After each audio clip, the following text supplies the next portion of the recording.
I bought my first Bitcoin years ago. I don't even remember like how long ago, but Bitcoin was just around 200, $250 per Bitcoin before when I bought it for the first time. Nothing happened with that. I didn't know it's going to become, 40,000 plus dollars today. But sadly, it didn't turn out to be a happy story for me.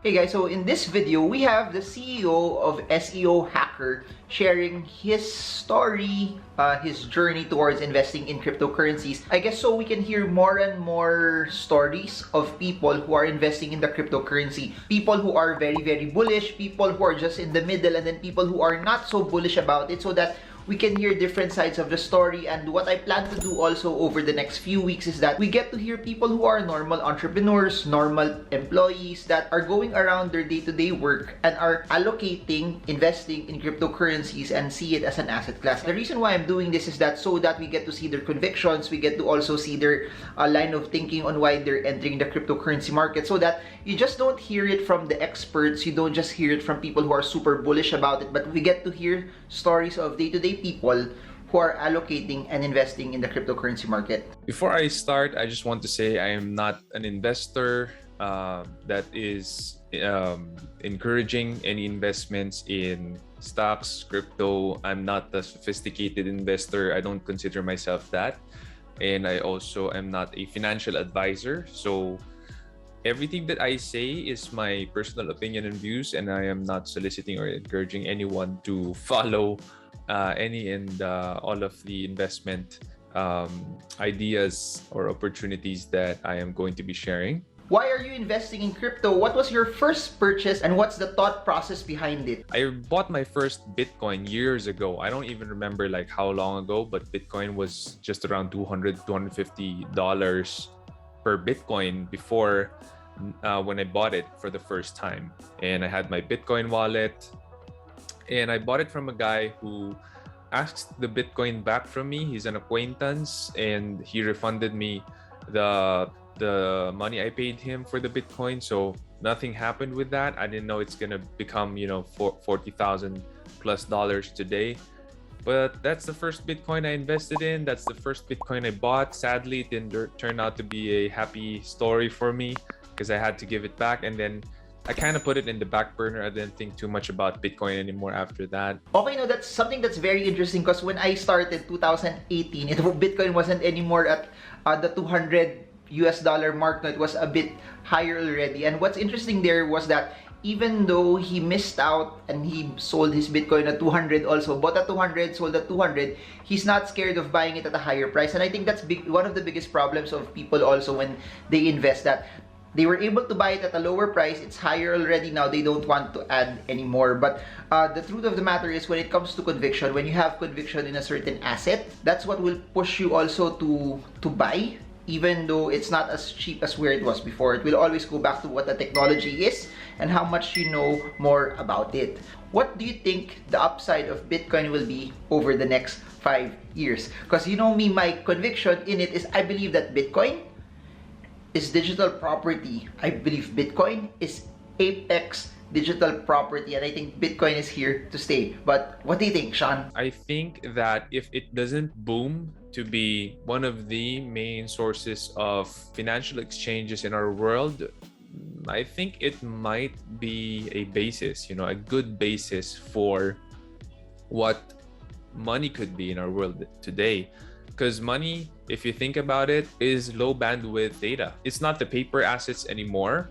Because when you go out, I doubt that you have 10,000 pesos in your wallet. You probably have a lot less than that in your wallet. But most of your money is in the banks, and the banks don't really keep a lot of the physical money around, the paper money. They just have your name, and they have how much you should have in terms of monetary value, how much pesos you have in the bank. So your money, when you really think about it, is just digital bits and bytes. It's data. And crypto is the same.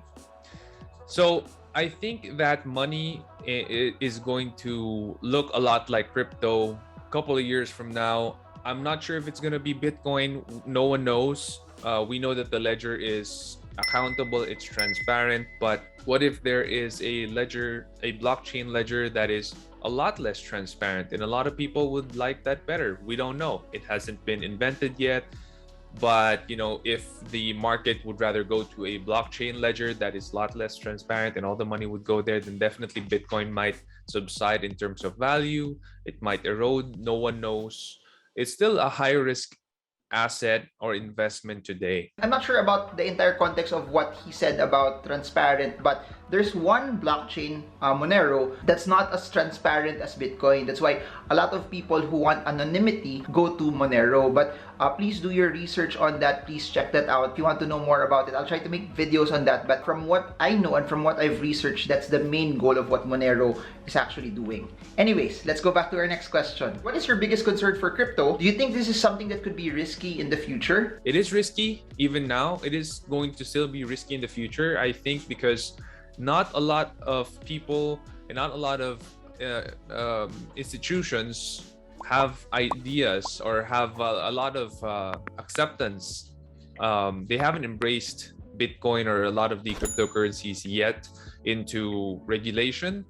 And I think without that kind of governance from the world governments, we really cannot see it being more official or more stable. So it's always going to be a risky thing. I mean, you're investing in something that isn't regulated, isn't embraced, isn't institutionalized. You should only put in money you're willing to lose, and just a small amount, especially if you are an investor who is conservative. But if you're an investor who is kind of like a dice thrower, you really want to go for risks with high upsides, then who's to stop you, right? You're an entrepreneur. You make money off of your businesses. However, you also make money in the stock market. How does cryptocurrencies fit your portfolio?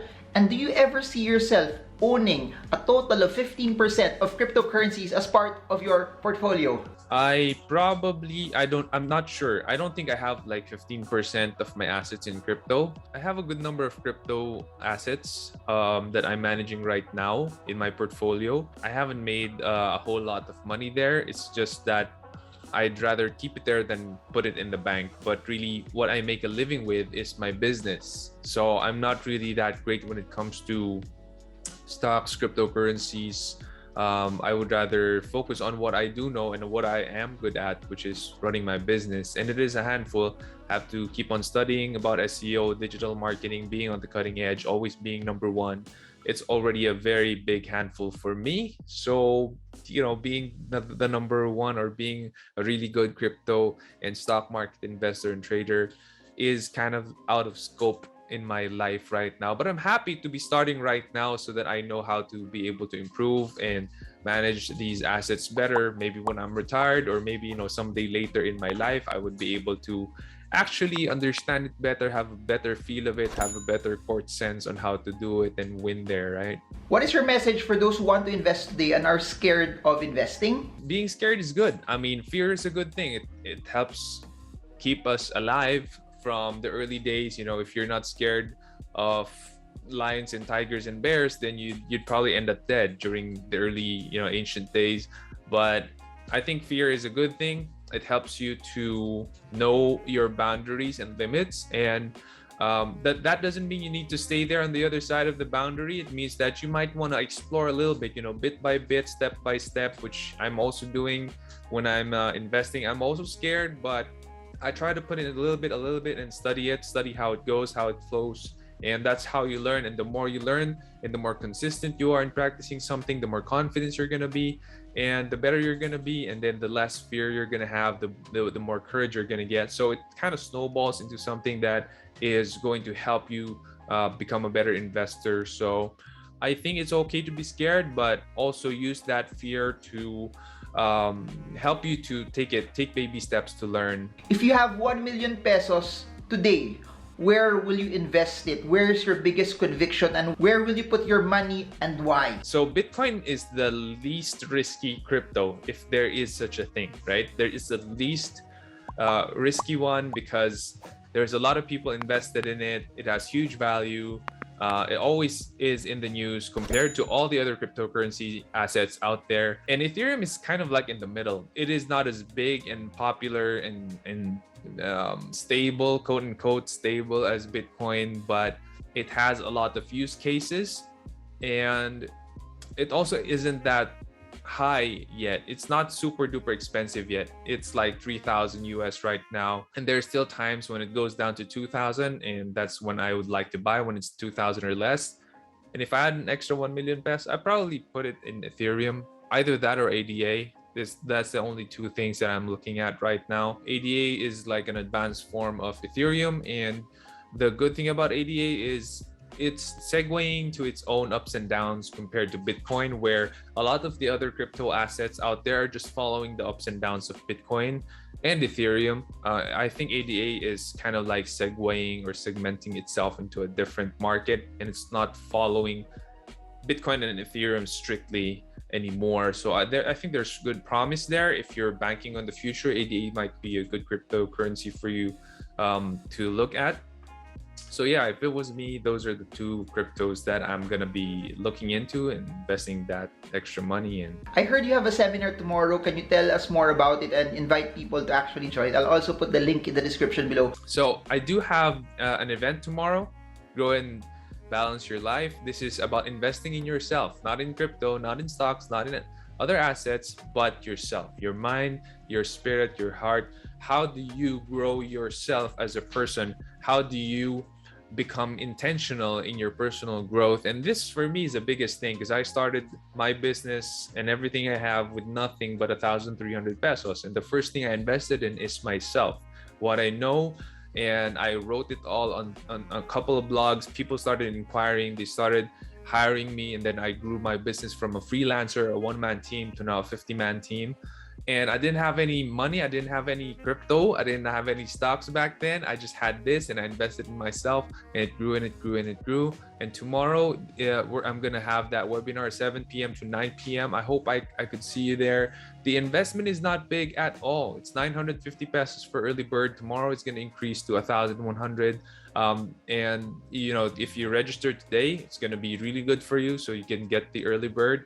And you're gonna be there. You're gonna be able to ask me questions in the Q&A. It's a 2-hour webinar plus Q&A, and I hope that you will be able to enjoy it, and I hope to see you there. So there, I hope you guys got a lot from this, and I hope that this is something insightful, that we get to hear stories of other people as well. And if you like this format more, please do let me know, and we'll try to make more videos about this in the future as well. We'll try to feature and talk to different people also, not just crypto experts, not just people who are really deep into it, but normal entrepreneurs that are making money in their own way, in their own businesses, but putting exposure to the cryptocurrency market. So there, my name is Marvin Germo. I'm a stock market trader and investor. Like, share, subscribe, and smash the bell so you get updated every time I come up with new content about investing. And if everything you need to know, it's in the description. So I hope this video helps you trade well, trade strong, trade smart. See you all again soon, guys, and God bless you all.